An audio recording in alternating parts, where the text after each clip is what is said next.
Hi, this is a poem about what it was like when I started going to some no longer around readings in Los Angeles in the late 90s. And in those days, poetry readings could be carnivals.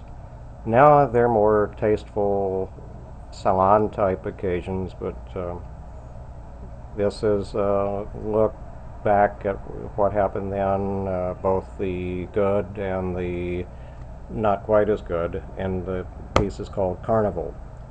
1. In a small room filled with 70 people, the host takes the stage. "Are you ready for some poetry?" he calls out. The audience applauds. The host repeats the question until the audience vigorously applauds. It's time for the first half. The poets and musicians favored by the host get the luxury of early evening time. It doesn't matter if a poet is reserved space by email a week earlier. You have to be one of the chosen few. Otherwise, you're in the less prestigious second half. In the first half, there's a mixture of storytelling, slam poetry, and political sloganeering. Applause is guaranteed if you read a poem with the phrase, "Free Mumia Abu Jamal."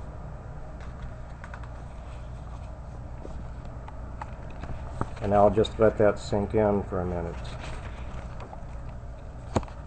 The host occasionally contributes poems on subjects such as growing up in the big city, the evils of war, and the perils of prejudice. When the host is through with a poem, he throws it to the stage floor with a flourish.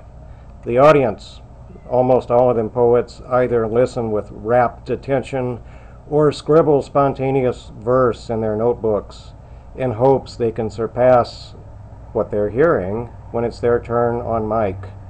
Then the host shouts, "It's feature time!"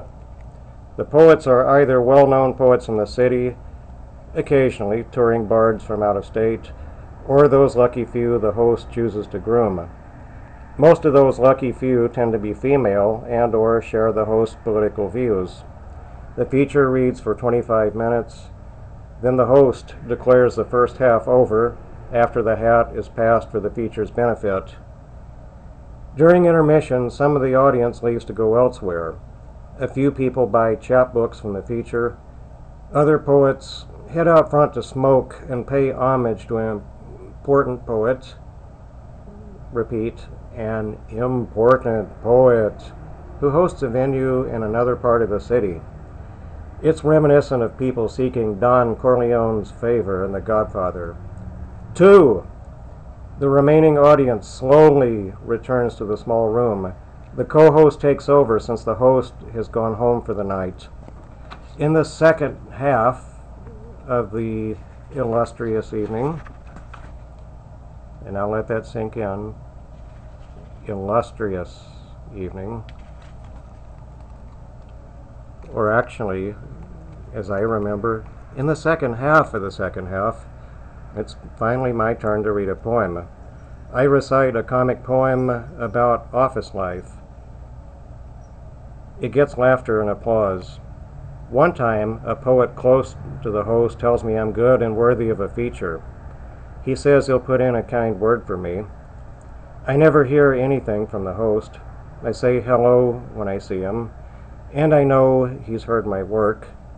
Perhaps I'm not reverent enough towards him.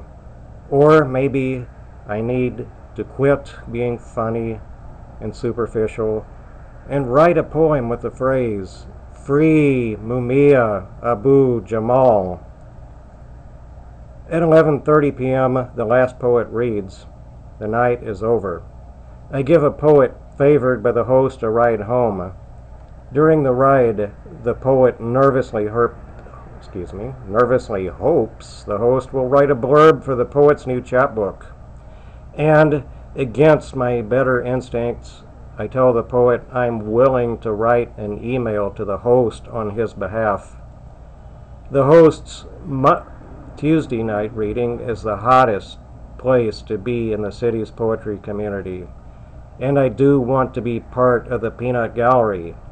even if I'm never asked to read in the first half. Thank you.